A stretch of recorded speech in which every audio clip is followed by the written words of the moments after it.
എപ്പോഴാണ് ഈ ഭ്രാന്ത് അല്ലെങ്കിൽ ബാധ കയറിയ എന്നറിയണ്ടേ. അപ്പൊ അങ്ങോട്ട് കൊണ്ടുപോയി. അപ്പൊ വീട്ടുകാർക്ക് തന്നെ ഭയങ്കര സംശയം, ഇവനത് ഇങ്ങോട്ടാ കൊണ്ടുപോയി. എനിക്കും പേടിയായി. ഈ മോഹിനിയാട്ടം അറിഞ്ഞിട്ടില്ല, കുച്ചിപ്പുടി അറിയില്ല എന്നൊക്കെ പറയുമ്പോൾ അയ്യോ അതെന്താ അറിയാത്ത എന്നുള്ളൊരു ചോദ്യം ഞാൻ ഒരുപാട് ഫേസ് ചെയ്തിട്ടുണ്ട്. മോളെ കൊണ്ടൊന്നും പറ്റണ കാര്യമില്ല അങ്ങനെ പറയുന്നവരുണ്ട്. ഒന്ന് പതുക്കെ പറഞ്ഞിട്ട് അവർക്ക് ഫീൽ ആവൂലേ. മെയിൽ ഡാൻസേഴ്സിൻ്റെത് അവർക്ക് ഭയങ്കര ഒരു എനർജി ഉണ്ട്. ഞാൻ പറഞ്ഞത് തെറ്റാന്ന് പറയുന്ന ആൾക്കാരുണ്ടായിരിക്കും കേട്ടോ. ഒരു സാഡസ്റ്റ് മൊമെന്റ് ഉണ്ടായി. ശരിക്കും പറഞ്ഞാൽ ചിത്തരോഗിയുടെ ഫീല് സൈക്കോട്ടിക് വൈബ്രേഷനായിരുന്നു. ഭ്രാന്തായി ഒന്നും നോക്കാതിന്. പിന്നെ ശ്രദ്ധിച്ചിട്ടുണ്ടോ എന്ന് എനിക്കറിയില്ല, തല അറുത്ത് കളയണ ഒരു പരിപാടി കൂടെ ഡാൻസ് ചെയ്ത ആവേശം മലയാളത്തിൽ ഇല്ല. ഡാൻസിന്റെ ഭംഗിയെ കൊണ്ട് കളഞ്ഞ, ഡാൻസിന്റെ ഫീലെ കൊണ്ട് കളഞ്ഞ. ഞാൻ പറഞ്ഞിട്ടാകുമ്പോ നമ്മൾ ലേഡീസ് ചെയ്യുന്ന കുറെ കാര്യങ്ങളുണ്ട്. പക്ഷെ ഈ മനുഷ്യന്റെ അടുത്ത് അതൊന്നും വരുന്നില്ല. കുറെ എക്സ്ട്രാ ഫിറ്റിങ്സ് എന്നൊക്കെ പറയില്ലേ. അങ്ങനെയുണ്ട് extra fittings.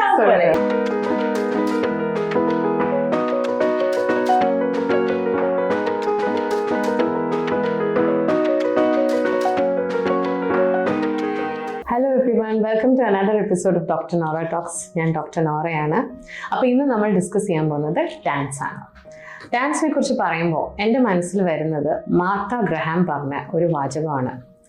Great dancers are not great because of their technique, they are great because of their passion. Passion എന്ന് വെച്ച് കഴിഞ്ഞാൽ എന്താണ്? ഒരു സ്ട്രോങ് ഇമോഷൻ, ഫീലിംഗ് എന്നൊക്കെയല്ലേ പറയാം. പക്ഷെ എനിക്ക് തോന്നിയിട്ടുള്ളത് ഒരാൾ ഒരു സാധനത്തിനെ കുറിച്ച് പാഷനറ്റ് ആയിട്ട് നമുക്കത് പെട്ടെന്ന് മനസ്സിലാവുന്നത് എങ്ങനെയാണെന്ന് വെച്ചാൽ അവരതിനെക്കുറിച്ച് സംസാരിക്കുമ്പോഴാണ്. അവരുടെ മുഖത്ത് തന്നെ ഒരു ഭാവമാറ്റം, പിന്നെ അവരുടെ ബോഡിക്ക് ഒരു എനർജി വൈബ്, പോരാത്തതിന് അവരുടെ കണ്ണിലൊരു തീഷ്ണത, ഇതൊക്കെ നമുക്ക് ശ്രദ്ധിക്കാൻ പറ്റും അവരൊരു സാധനത്തെക്കുറിച്ച് പാഷനറ്റ് ആണെങ്കിൽ. അപ്പോൾ ഒരു ഡാൻസ് പഠിക്കുന്ന ഒരാൾ കുറച്ച് പാഷൻ തോന്നിയിട്ടായിരിക്കുമല്ലോ ആ ഒരു പഠിക്കാൻ വേണ്ടി അതിന് പോകുന്നത്.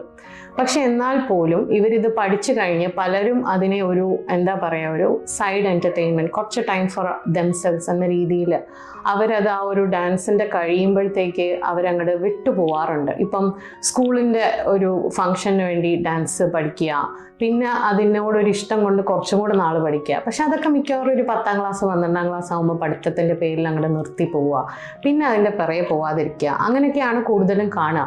പിന്നെ ഉള്ള ആൾക്കാർ ഇത് കുറച്ചും കൂടെ കഴിഞ്ഞ് അവരുടെ ലൈഫിലൊക്കെ അവരുടെ കാര്യങ്ങളൊക്കെ തീർന്നു കഴിഞ്ഞിട്ട് അവർ ഇനിയെങ്കിലും എനിക്കിഷ്ടമുള്ള എന്തെങ്കിലും പഠിക്കാം എന്ന് പറഞ്ഞു പോകുന്നവരായിരിക്കും. അവരെന്താ ചെയ്യാന്ന് വെച്ചാൽ അവരുടെ ലൈഫിൽ എങ്ങനെയാണെങ്കിലും ഇപ്പോൾ ഒരു വൺസ് എ വീക്കാണ് അല്ലെങ്കിൽ ഒരു വൺസ് എ മന്ത് ആണെങ്കിലും അവരതിനായിട്ടൊരു ഒത്തിരി സമയം കണ്ടെത്തുക. അതും ഒരു ടൈപ്പ് ആൾക്കാർ. പിന്നെ വരുന്ന ആൾക്കാരെന്ന് പറഞ്ഞാൽ ഇതൊരു ഭയങ്കര പാഷനറ്റ് ആയിട്ട് തന്നെ കൊണ്ട് നടക്കുന്ന ആൾക്കാരുണ്ട്.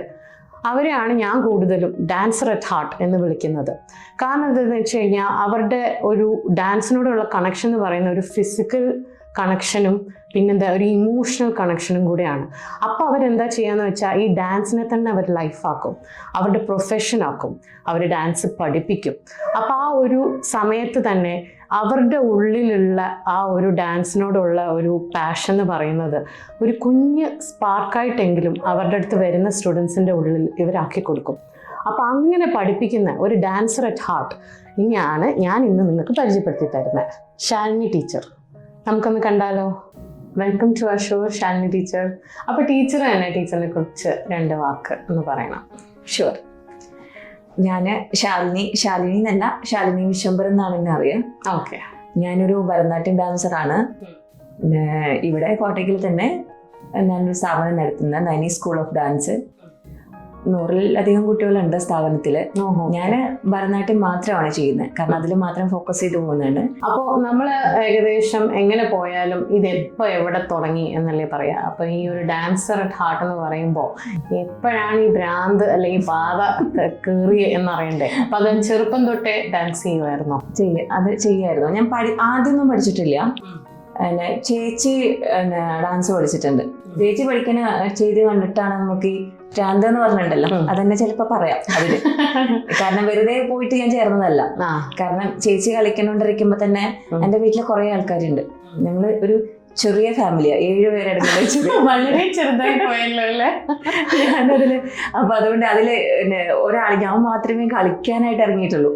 കാരണം എനിക്ക് ഇഷ്ടമായിരുന്നു, അത്ര ഇഷ്ടമായിരുന്നു. ചില ക്ലാസിക്കൽ ഡാൻസ് കാരണം അത് കാണുമ്പോഴും പാട്ട് കാണുമ്പോഴും ഒക്കെ എനിക്ക് എന്നെപ്പോഴും പറയും നീ വെറുതെ ഇരിക്കില്ല, എപ്പോഴും കളിച്ചോണ്ടിരിക്കും, വേറെ ഒന്നിലും ഞാൻ ശ്രദ്ധിക്കില്ല, ഡാൻസിൽ മാത്രമേ കളിക്കുള്ളൂ. ചിലപ്പോൾ അതായിരിക്കാം. കാരണം എനിക്ക് വേറെ ഒരു ടെൻഷൻ, എനിക്ക് ഡാൻസ് കളിക്കണം. അത് എങ്ങനെ പാട്ട് ഇത് വിട്ടാലും അങ്ങനെ. അപ്പൊ അങ്ങനെ ഇതിലൊരു 5ാം ക്ലാസ്സിൽ പഠിക്കുമ്പോഴാണ് ഞാൻ ഡാൻസ് ക്ലാസ്സിൽ ആദ്യമായിട്ട് ജോയിൻ ചെയ്തത്. ചന്ദ്രമാഷ എന്ന് പറയും, നീലിയാട് ഉള്ള ചന്ദ്രമാഷ അടുത്താണ് ഞാൻ ആദ്യമായിട്ട് ഡാൻസ് പഠിക്കുന്നത്. ഞാനത് ഡിഗ്രി വരെ കണ്ടിന്യൂ ചെയ്തു. ഈ ഒരു സ്കൂൾ ലൈഫിലും കുറെ പ്രോഗ്രാംസിലൊക്കെ പാർട്ടിസിപ്പേറ്റ് ചെയ്തിട്ടുണ്ടാവും. കോമ്പറ്റീഷൻ ഐറ്റംസിൽ പങ്കെടുത്തിട്ടില്ല. കാരണം എന്ന് വെച്ചാല് ഞാൻ പറഞ്ഞല്ലോ ഒരുപാട് മെമ്പേഴ്സ് ഉള്ള ഫാമിലിയാണ്. അപ്പൊ അങ്ങനെ ഒരു സാധാരണ ഒരു ഫാമിലിയിൽ ജീവിച്ചു വന്ന ഒരാളാണ്. അപ്പൊ ഈ ഡാൻസ് എന്ന് പറഞ്ഞാൽ ഒരുപാട് എക്സ്പെൻസ് ആവും. അപ്പൊ അത് എടുക്കാനുള്ള ഒരു കപ്പാസിറ്റി എന്റെ ഫാമിലിക്ക് ഇല്ല. അപ്പൊ അത് എനിക്കത് വിഷമം ഉണ്ടായിരുന്നില്ല കേട്ടോ. കാരണം അങ്ങനെ കോമ്പറ്റീഷനൊക്കെ വലിയ ഫാമിലി ആവുമ്പോ തന്നെ ഇപ്പൊ നമ്മള് സത്യം പറഞ്ഞാൽ ഇപ്പൊ പിള്ളേരെ പഠിപ്പിക്കുമ്പം ഈ ഷെയറിങ് ഇസ് കെയറിങ് എന്ന് പറയുന്ന ഒരു സാധനം എല്ലാ പിള്ളേരെയും ഇരുത്തി പഠിപ്പിക്കുന്നുണ്ട്. അതിന്റെ ഒരു മെയിൻ റീസൺ എന്ന് പറയുന്നത് ഓരോ വീട്ടിലെയും മക്കള് കുറവാണ്. ഇപ്പൊ ഒരു 2, 3 ഇപ്പൊ ചിലരൊക്കെ 5 എത്തുന്നുണ്ട്, എന്നാലൊന്നുമല്ല, എന്നാലും കൂടുതലും 2, 3 അങ്ങനെയൊക്കെയാണ്, 1 അങ്ങനെയൊക്കെയാ വരിക. അപ്പൊ ഈ ഒരു കാര്യം പറയും. പക്ഷെ ഇത്രയും വലിയൊരു കുടുംബമാകുമ്പോൾ ഉള്ള ഒരു മെയിൻ പ്രത്യേകത എനിക്ക് തോന്നിയിട്ടുള്ള ഇതാണ്, നമ്മൾ പറയണ്ട, ഷെയറിങ് കെയറിങ് ആറ്റിറ്റ്യൂഡായി മാറുകയാണ്. വലിയ ആള് ചെറിയ ആളെ നോക്കുകയാണ്. അമ്മ ബിസി ആണെങ്കിൽ വലിയ ആളാവും അമ്മ, അങ്ങനെയാണ്. അപ്പൊ ആ ഒരു കുടുംബത്തിൽ എന്തായാലും അങ്ങനെയാണ്. അപ്പൊ ഈ ഒരു ഡാൻസിന്റെ കാര്യം കൊണ്ട് ഇങ്ങനെ മുന്നോട്ട് പോയി ഡിഗ്രി വരെ അല്ലേ. പിന്നെ എപ്പോഴാണ് കല്യാണം കഴിച്ചത്? കല്യാണം ഡിഗ്രി ആദ്യമൊന്നും ഞാൻ വീട്ടിലെ ഇപ്പൊ ഇത്ര ആള്, ഞാൻ 6ാമത്തെ പെൺകുട്ടിയാ. എന്റെ മൂത്തത് ബാക്കിയൊക്കെ ചേച്ചിമാരാ. താഴെ ഞങ്ങള് 3 പേരുടെ ഒരു 1 ഇയറിന്റെ ഉള്ളിലാണ് ഞങ്ങള് 3 പേരെ കല്യാണം കഴിച്ചത്. ഞാനൊരു ചോദ്യം ചോദിക്കട്ടെ, അറേഞ്ച് മാരേജ് ആയിരുന്നല്ലോ. അപ്പൊ അത് ആ ഒരാളെ കാണുമ്പോ വരുന്ന ആദ്യത്തെ ആളെ തന്നെയാണോ ഇങ്ങോട്ട് ഉറപ്പിച്ചത്, അതോ പിന്നെ ആരെങ്കിലും ഒക്കെ ഉണ്ടായിരുന്നോ? 2-3 പേരെ കാണേണ്ടി വന്നോ? ഞാൻ 3ാമത്തെ ആളാണ്. 3ാമത്തെ ആളാണ്. അപ്പൊ ഞാൻ ചോദിക്കുന്ന ഈ വരുന്ന ആൾക്കാരോടൊക്കെ ഒരു ചോദ്യം ചോദിച്ചിരുന്നു, എനിക്ക് ഡാൻസ് ഇഷ്ടമാണ്, നിങ്ങൾക്ക് എന്താ അഭിപ്രായം, അങ്ങനെ ചോദിച്ചിരുന്നു. 2 ആൾക്കാർ വന്ന ആദ്യത്തെ 2 ആൾക്കാർ എനിക്ക് വലിയ താല്പര്യമൊന്നും ഉണ്ടായിരുന്നില്ല കല്യാണം കഴിക്കാൻ. ഞാൻ 19ാമത്തെ വയസ്സല്ല കല്യാണം കഴിച്ചു പോയത്. Oh my god. അപ്പൊ ഞാൻ എന്ന് വെച്ചാല് സ്കൂൾ ലൈഫ് അങ്ങനെ വീട്ടിൽ നിന്ന് പോകാന്നുള്ള ഒരു ചിന്തകളെ എനിക്കില്ല. അപ്പൊ അതുകൊണ്ട് ആ 2 ആൾക്കാരെ വന്ന് കാണുമ്പോ ചായ കൊടുക്കുക എന്നല്ലാണ്ട് ചായ കൊടുത്തോന്നും എനിക്ക് ഓർമ്മയില്ല. കൊടുത്തിട്ടുണ്ടാവും, ഞാൻ അവരുടെ മുഖം പോലും എനിക്ക് ഓർമ്മയില്ല. ഇദ്ദേഹത്തിന് എനിക്ക് പണ്ടേ അറിയാം. എന്റെ പെണ്ണ് കാണാനായിട്ട് മുന്നേ തന്നെ ഒരു വർഷം മുന്നേ ഞങ്ങൾ തമ്മിൽ പരിചയമുണ്ട്. ഇത് ഇങ്ങനെ കല്യാണത്തിൽ എത്തിയെന്ന് എനിക്ക് പോലും അറിയാം. ആളുടെ അടുത്ത് ഡാൻസിന്റെ കാര്യം പറഞ്ഞിരുന്നോ? എനിക്ക് അറിയാം. അപ്പൊ പിന്നെ ഒന്നും നോക്കാനില്ല, എന്റെ എല്ലാ കാര്യങ്ങളും അറിയാം. എന്റെ എല്ലാ കാര്യങ്ങളും അറിയാം. അതുകൊണ്ട് എനിക്ക് വന്ന് ചോദിച്ചപ്പോഴും എനിക്ക് പ്രശ്നങ്ങളൊന്നുമില്ല. കാരണം ഇന്ന് എത്രമാത്രം അറിയുന്ന വേറൊരാൾ ഇനി ഉണ്ടാവുമെന്ന് തോന്നില്ല. കാരണം വീട്ടിൽ നിന്ന് പോരുമ്പോ പിന്നെ ഏട്ടനൊക്കെ പറഞ്ഞിട്ടുണ്ട് ഡാൻസ് നിർത്തിക്കോളാൻ. കാരണം അതിനി കല്യാണം ഒന്നും കഴിഞ്ഞാൽ നടക്കുന്ന പരിപാടിയല്ല, അത് സ്റ്റോപ്പ് ചെയ്യണം, അതാർക്കും ഇഷ്ടാവില്ല. അങ്ങനെയായിരുന്നു ഞാനും കരുതിയിരുന്നേ. കാരണം അത് ഇഷ്ടപ്പെടുമെന്ന് എനിക്കറിയില്ലല്ലോ, ഡാൻസ് അറിയാന്നുണ്ട്. പക്ഷെ വിശേഷം നേരെ തിരിച്ചായിരുന്നു. ഇവിടെ എത്തിയിട്ട് എന്നെ ഡാൻസ് അറിയാന്നുള്ളതുകൊണ്ടാ തോന്നുന്നുണ്ട് കല്യാണം കഴിച്ചത്. അല്ല, എനിക്ക് ആ കാര്യത്തിൽ എന്തായാലും ഒന്ന് ചോദിക്കുന്നുണ്ട്. ഇത്രയും നേരത്തെ കല്യാണം കഴിച്ചപ്പോ നമ്മൾക്ക് എങ്ങനെ പോയാലും കുറച്ചൊരു മെച്യൂരിറ്റി കുറവുണ്ടല്ലോ. അതിൻ്റെതായ പ്രശ്നങ്ങൾ കാരണം ഈ പറഞ്ഞ പോലെ ഡാൻസ് പിന്നെ ഞാനൊന്ന് പോട്ടെ പഠിക്കട്ടെ എന്ന് നിങ്ങൾ ചോദിക്കുകയാണോ ചെയ്തത്, അതോ ഇങ്ങോട്ട് ചോദിക്കുകയാണോ ചെയ്തത്? ഡാൻസ് പെർസ്യൂ ചെയ്യാൻ താല്പര്യമുണ്ടോ, എവിടെയെങ്കിലും പഠിക്കാൻ വിടണോ എന്ന് ചോദിച്ചതാണ്. എന്നോട് ഇങ്ങോട്ട് ചോദിക്കാം, ഡാൻസിന് വെറുതെ ഇരിക്കുന്ന അദ്ദേഹത്തിന് ഇഷ്ടമല്ല. നല്ല കാര്യം. വീട്ടില് വെറുതെ അങ്ങനെ എന്നോട് ആദ്യമേ പറഞ്ഞത്, ഞാനൊരു തോണിയായിട്ട് തുഴഞ്ഞു പോണത്. എന്റെ കല്യാണത്തിന് വന്ന് എന്നെ കാണാൻ വന്നിട്ട് പറഞ്ഞു, ആദ്യമായിട്ടാണ് ഇങ്ങനത്തെ ഒരു സീനാണ് ഞാൻ കാണുന്നത്. എന്റെ കൊണ്ട് ഞങ്ങളൊരു തോട്ടും പറമ്പും ഒക്കെ ഉള്ളൊരു ഏരിയ, അവിടെ ഒരു കുളമൊക്കെ ഉണ്ട് വീട്ടില്. അപ്പൊ അങ്ങോട്ട് കൊണ്ടുപോയി. അപ്പൊ വീട്ടുകാർക്ക് തന്നെ ഭയങ്കര സംശയം, ഇവനെ ഇങ്ങോട്ടാ കൊണ്ടുപോയി. എനിക്കും പേടിയായി, ആദ്യമായിട്ട് ഒരാളെടുത്ത് പോയിട്ട് ഇത്രയും ദൂരെ പോയിട്ട് സംസാരിക്കാൻ. അപ്പൊ എന്റെ കസിൻസോ അവരുടെ റിലേറ്റീവ്സ് ഒക്കെ അവിടെ നിൽക്കുന്നുണ്ട്. അപ്പൊ അവരിങ്ങനെ കൊണ്ടുപോയി സംസാരിക്കും. എന്നോട് പറഞ്ഞ ഒരൊറ്റ കാര്യമല്ല, വീട്ടിലെ അമ്മ ഉണ്ട്, പിന്നെ ഞാനുണ്ട്, വേറെ ഏട്ടന്മാരൊക്കെ മാറിയിട്ടുണ്ട്, ഞാനൊരു ജോലി ചെയ്യുന്നുണ്ട്. അതൊരു തോണി പോലെ തുഴഞ്ഞു പോവാം. ആ തുഴയിൽ എനിക്ക് ഒറ്റയ്ക്ക് തുഴയാൻ പറ്റില്ല. അപ്പൊ വരുന്നുണ്ടെങ്കിൽ കൂടെ തുഴയാന്നുള്ള ഉറപ്പിൽ മാത്രം വന്നാൽ. പിന്നെ അമ്മ ഉണ്ട്, സാധാരണ ഒരു അമ്മയാണ്, അമ്മേനെ നോക്കണം. ഈ ഡിമാൻഡുകൾ മാത്രമേ ഉള്ളൂ, വേറെ നോക്കില്ല എന്ന് പറഞ്ഞു. പിന്നെ എനിക്ക് ആ ഒരു സമയത്ത് ഈ തോണി എന്താന്നോ തുഴയെന്നോ പണിയെടുക്കണം എനിക്ക് അറിഞ്ഞിട്ടുണ്ടല്ലോ. പക്ഷെ എനിക്ക് ജോലി ചെയ്യാന്നുള്ളതൊന്നും അങ്ങനെ. പക്ഷെ അതൊരു ഭാഗ്യം കേട്ടോ. കാരണം ഇപ്പൊ ആ ഒരു ഇപ്പോഴത്തെ കാലഘട്ടത്തിൽ ഇപ്പൊ പലരും ജോലി വേണം, എന്താ പത്രാസ് വേണം, അതാണ് ഇതാണെന്നൊക്കെ പറഞ്ഞ് കല്യാണം കഴിച്ച് കൊണ്ടുപോയിട്ട് പിന്നെ വീട്ടിൽ ഇരുത്തല പരിപാടി. അപ്പൊ അതിനെക്കാട്ടും ബെറ്റർ അല്ലേ ഈ ഒരു ചിന്താഗതി. ഇതിപ്പോ ഇങ്ങനെ ഒരു കാര്യം കൊണ്ട് എന്തെങ്കിലും കൊണ്ടുവന്നു, അപ്പൊ ഡാൻസ് ഓഫർ ചെയ്തപ്പോ ഇപ്പൊ ആള് പറഞ്ഞില്ലേ ആളുടെ അമ്മ എങ്ങനെയായിരുന്നു ഡാൻസിനോട്? അമ്മക്ക് ഭയങ്കര ഇഷ്ടമായിരുന്നു. അപ്പോൾ എന്താ വേണ്ട, ഫാമിലി സപ്പോർട്ടായി. മക്കളെയൊക്കെ നോക്കുന്നത് ചിലപ്പോ എനിക്ക് കുറെ സമയം വേണ്ടല്ലോ ഡാൻസിന്, 1 hour അല്ലെങ്കിൽ 2 hour ഒക്കെ എടുത്തിട്ട് നമുക്ക് റിട്ടേൺ. ആ സമയമൊക്കെ അമ്മ തന്നെയാ കുട്ടികളെയൊക്കെ നോക്കുക. അമ്മ വയ്യാത്ത അമ്മയായിരുന്നു, പക്ഷെ എന്നാലും ഞങ്ങൾ എല്ലാവരും നിങ്ങൾ അങ്ങോട്ട് സിങ്ക് ആയി അങ്ങോട്ട് പോയി. അത് എല്ലാവർക്കും എല്ലാവരുടെ കാര്യങ്ങളും എല്ലാവരും മനസ്സിലാക്കി ജീവിക്കുക. അത് അങ്ങനെ ആയിരിക്കണം. അപ്പൊ ഈ മക്കളെന്ന് പറയുമ്പോഴത്തേക്ക് 2 പേരാ? 2 പേര്. ഓക്കെ. അവരെന്ത് ചെയ്യുന്നു? മോന് ഇപ്പൊ +2 കഴിഞ്ഞു, മോളിപ്പോ +1 ജോയിൻ ചെയ്തു. പിള്ളേരുടെ കാഴ്ചപ്പാട് എന്താ അമ്മ ഒരു ഡാൻസ് ടീച്ചർ എന്നുള്ള ഒരു കാര്യത്തിന്? അവർക്കത് എത്ര ഇമ്പോർട്ടന്റ്? ഇപ്പൊ നമ്മൾ പറയും അമ്മ ഡോക്ടറാണ്, അമ്മ ബിസിയാണ്, അതുകൊണ്ട് അമ്മയ്ക്ക് ജോലിക്ക് പോകണം. പക്ഷെ അങ്ങനെ എന്തായാലും നിങ്ങളെ കുറിച്ച് എന്തായാലും പറയില്ല. പക്ഷെ അപ്പോ അമ്മ ഡാൻസ് ടീച്ചറാണ്, ഡാൻസ് ടീച്ചറിനും സമയമുണ്ട്, ടയേർഡാണ് തിരിച്ചു വരുമ്പോ എന്നുള്ളൊരു കൺസെൻട്രേഷൻ മക്കൾക്ക് ഉണ്ടോ? തീർച്ചയായിട്ടും ഉണ്ട്. അവർക്ക് ഈ ഡാൻസിനെ പറ്റിട്ട് അങ്ങനെ വലിയ ധാരണ ഉണ്ടോന്ന് എനിക്കറിയില്ല. മോള് പഠിച്ചിട്ടുണ്ട്, പക്ഷെ മോളിപ്പോ ഞാൻ അവളെ നിർബന്ധിച്ചു കൊണ്ടുപോകണം ഇപ്പോഴും. കാരണം ഞാൻ എടുക്കുന്ന എഫേർട്ട് അവൾ ഒരിക്കലും എടുക്കുന്നില്ല, കാരണം അത് അറിയില്ല അവൾക്ക്. ഇപ്പൊ ഞാനും ആ കാലഘട്ടത്തിലൂടെ കടന്നു പോകുന്നതല്ലേ, ഇപ്പൊ ആയിട്ടേയുള്ളൂ. മോനാണെങ്കിൽ എന്റെ കൂടെ എല്ലാത്തിനും ഉണ്ടാവും. ഇപ്പൊ അവൻ നന്നായിട്ട് ക്യാമറ കൈകാര്യം ചെയ്യും, അവൻ ഫോണിൽ അവൻ ചെയ്യാൻ പറ്റുന്ന എഡിറ്റിംഗ് പരിപാടികളൊക്കെ ചെയ്യും. ഞാൻ എപ്പോ വിളിച്ചാലും എന്റെ കൂടെ വരും. മോളാണെങ്കിലും വരും, മോനാണെങ്കിലും വരും.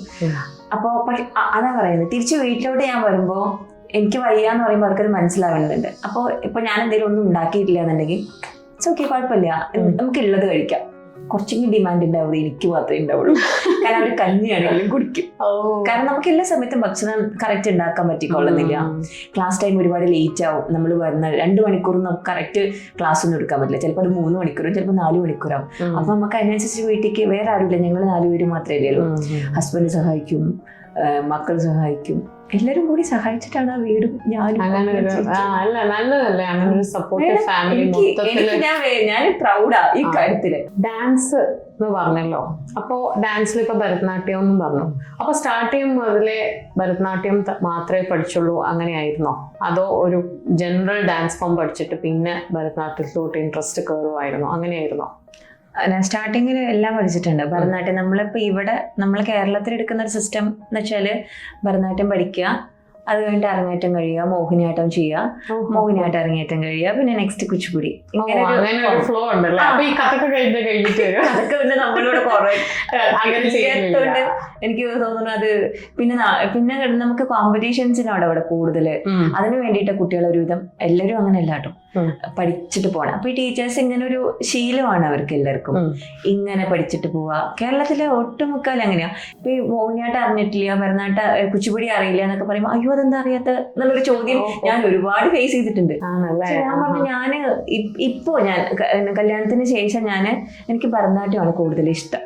തിയറി പഠിക്കുന്നുണ്ട് എല്ലാം. ഇപ്പൊ ഞാൻ ഡിഗ്രി ചെയ്തുകൊണ്ടിരിക്കുന്നുണ്ട്, ഭരതനാട്യത്തിൽ ഡിഗ്രി ചെയ്തോണ്ടിരിക്കുന്നു, സെക്കൻഡ് ഇയർ ആയി. ഷാൻ ടീച്ചറിനെ മീറ്റ് ചെയ്തപ്പോഴും എനിക്ക് തോന്നുന്ന ഒരു കാര്യം എന്ന് വെച്ച് കഴിഞ്ഞാൽ ഞങ്ങള് എന്താണ് സമയം, അതിനനുസരിച്ച് സമയം യൂട്ടിലൈസ് ചെയ്യാൻ നിങ്ങൾ താല്പര്യപ്പെടുന്ന ഒരാളാണ്. അപ്പൊ അങ്ങനെ ആകുമ്പോഴത്തേക്ക് ഈ പറഞ്ഞ പോലെ ഫ്രീ ടൈം വെറുതെ വിടുന്നില്ല, പഠിക്കുക തന്നെ. അപ്പൊ പഠിക്കുന്നത് ഭയങ്കര ഇമ്പോർട്ടന്റ് ആണെന്ന് ഇപ്പൊ പറഞ്ഞു അല്ലേ? പഠിത്തം ഒരിക്കലും ഇപ്പൊ ഒരു ഡാൻസ് ടീച്ചറായി ഇനി പഠിക്കേണ്ട ആവശ്യമില്ല എന്നൊരു ധാരണയില്ല. അപ്പൊ പിന്നെ എന്റെ നെക്സ്റ്റ് ചോദ്യം എന്ന് പറയുന്നത്, നമ്മൾ ഈ കുട്ടികളെ പഠിപ്പിക്കുന്നു അല്ലേ, കുട്ടികളിൽ നിന്ന് എന്തെങ്കിലും പഠിക്കാൻ കിട്ടാറുണ്ടോ?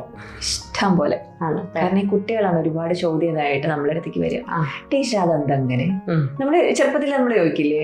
അപ്പൊ മറ്റൊരു ടീച്ചേഴ്സ് മിണ്ടാതിരിക്കുന്നുണ്ട് ഒതുക്കില്ല. പക്ഷെ അത് ഇപ്പോഴത്തെ പിള്ളേരുടെ നടക്കില്ല. കാരണം നമുക്ക് ചിലപ്പോൾ എനിക്കത് മുഴുവൻ ഉത്തരം പിള്ളേരുണ്ടോ? ഇപ്പൊ ഈ പറഞ്ഞ ഡൗട്ടിന് തോന്നുന്ന കാര്യങ്ങൾ ഇതുകൊണ്ട് എന്താ അങ്ങനെ ഇങ്ങനെ ഗൂഗിളിൽ നോക്കി വരുന്ന ഒരു കുറവാ. അടവുകളൊക്കെ ഗൂഗിളിൽ മീൻസ് പിന്നെ ഇതിലൊക്കെ യൂട്യൂബിലൊക്കെ നോക്കിയിട്ട് വരും.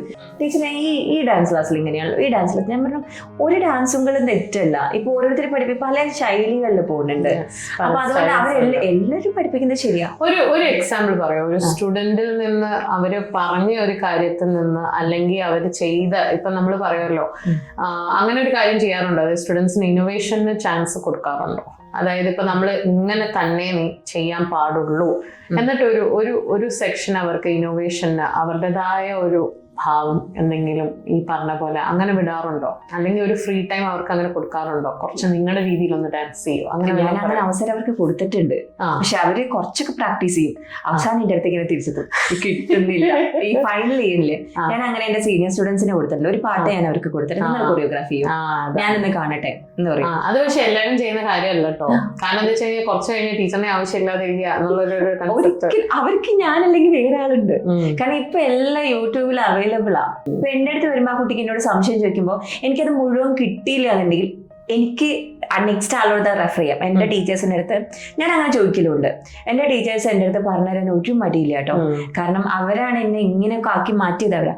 ഏതൊരാളാണെങ്കിൽ സംശയം ഉണ്ടാവും. ഇപ്പൊ ഏത് വലിയ എത്ര പഠിച്ചെന്ന് പറഞ്ഞാലാണെങ്കിലും അവർക്ക് എവിടെയെങ്കിലും ഒരു മിസ്റ്റേക്സ് ഉണ്ടാവും. സംശയം ഇല്ലാതിരിക്കില്ല.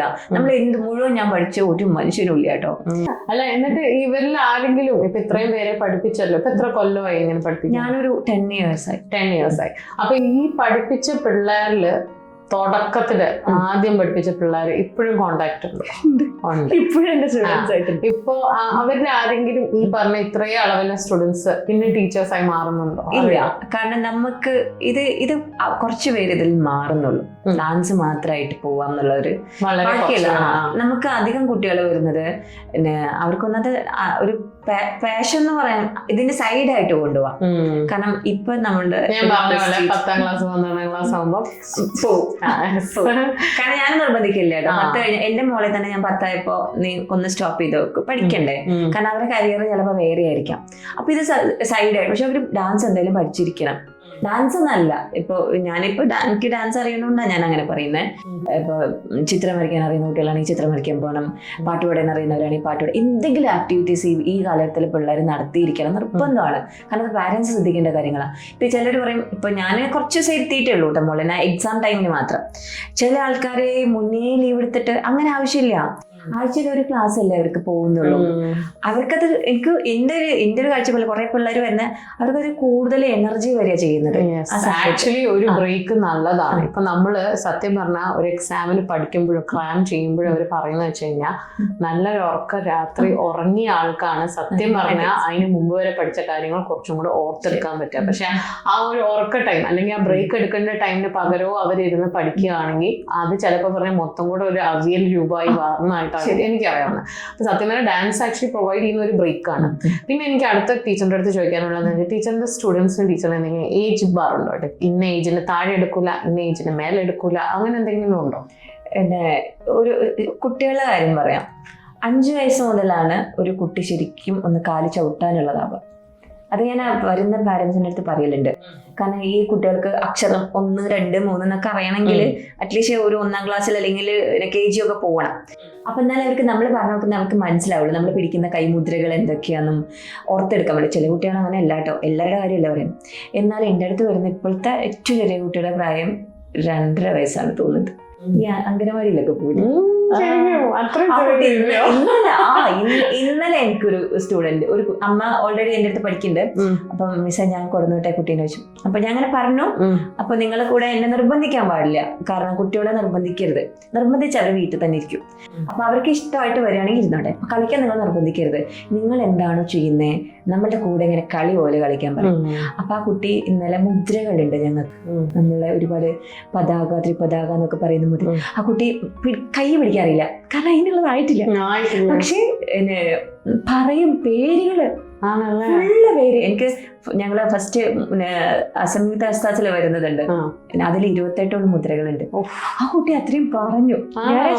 എനിക്ക് അവര് തലച്ചോറൊക്കെ അല്ല ശരിക്കും ആക്ച്വലി പറയുന്ന ഇപ്പൊ ഈ പറഞ്ഞ 2.5 വയസ്സ് എന്ന് പറയുമ്പോൾ നമ്മുടെ ബ്രെയിൻ ഡെവലപ്മെന്റിന്റെ കാര്യത്തിൽ പറയുകയാണെങ്കിൽ 5 years വരെ ദേ ആർ ഹൈലി ഇന്റലിജന്റ് എന്നാണ് പറയുന്നത്. മാക്സിമം യൂട്ടിലൈസ് ചെയ്യാനേ പറയാം. ഇപ്പം ഒരു കുട്ടീനെ മൾട്ടി ലിംഗ്വൽ ആക്കണമെങ്കിൽ, പല ഭാഷകൾ സംസാരിക്കണം എന്നുള്ളതെങ്കിൽ അവരെ നേരത്തെ പഠിപ്പിക്കാൻ പറയാം. അതായത് 5 yearsന് മുന്നേ ഇപ്പൊ അതുകൊണ്ടാണ് ഇപ്പൊ ഒരു ജർമ്മനി എന്നൊരു സ്ഥലത്ത് പോയി ഒരു കുട്ടി നിന്നിട്ടുണ്ടെങ്കിൽ ജർമ്മൻ പറയും, ഇംഗ്ലീഷ് പറയും, പിന്നെ പാരന്റ് വീട്ടിൽ പറയുന്ന മലയാളമോ ഹിന്ദിയോ എന്താ തെലുഗോ അതും പറയും. അതിന്റെ കാരണം എന്താ വെച്ചാൽ ആ ചെറുപ്പം തൊട്ടേ ഈ 3 ഭാഷയ്ക്ക് അവർക്ക് എക്സ്പോഷർ വരുന്നുണ്ടെങ്കിലത്തെ കാര്യം. ഇപ്പൊ ജർമ്മനിയിലെ ജർമ്മൻ മാത്രമാണ് പറയുന്നതെങ്കിൽ ഇല്ല, കുട്ടിക്ക് ഇംഗ്ലീഷ് കിട്ടില്ല. പക്ഷെ എന്നാൽ പോലും പിന്നെ ആ കുട്ടി ഏത് ഭാഷ, അതായത് 5 years മേലെ എത്തിക്കഴിഞ്ഞാൽ ഏത് ഭാഷ പഠിച്ചാലും കുറച്ചൊരു ഡിഫിക്കൽട്ട് ആണെന്നാണ് പറയുന്നത്. അപ്പൊ ഒന്ന് ആലോചിച്ച് നോക്കിയാൽ എത്ര ബുദ്ധിയുണ്ടെന്ന്. അപ്പൊ സത്യം പറഞ്ഞാൽ നമ്മൾ ആരെയും ഒന്നും വിടാതിരുന്നിട്ട് കാര്യമില്ല. അപ്പൊ നിങ്ങൾ ഈ പറഞ്ഞ പോലെ 2.5 വയസ്സുള്ള കുട്ടിയാണ് വരുന്നെങ്കിലും ഇപ്പൊ ഈ ഒരു കാര്യം പഠിച്ചു കിട്ടുകയാണെങ്കിൽ വെറും പേരുകളാണെങ്കിലും അതിലോട്ടൊരു ഇഷ്ടം വരികയാണ്.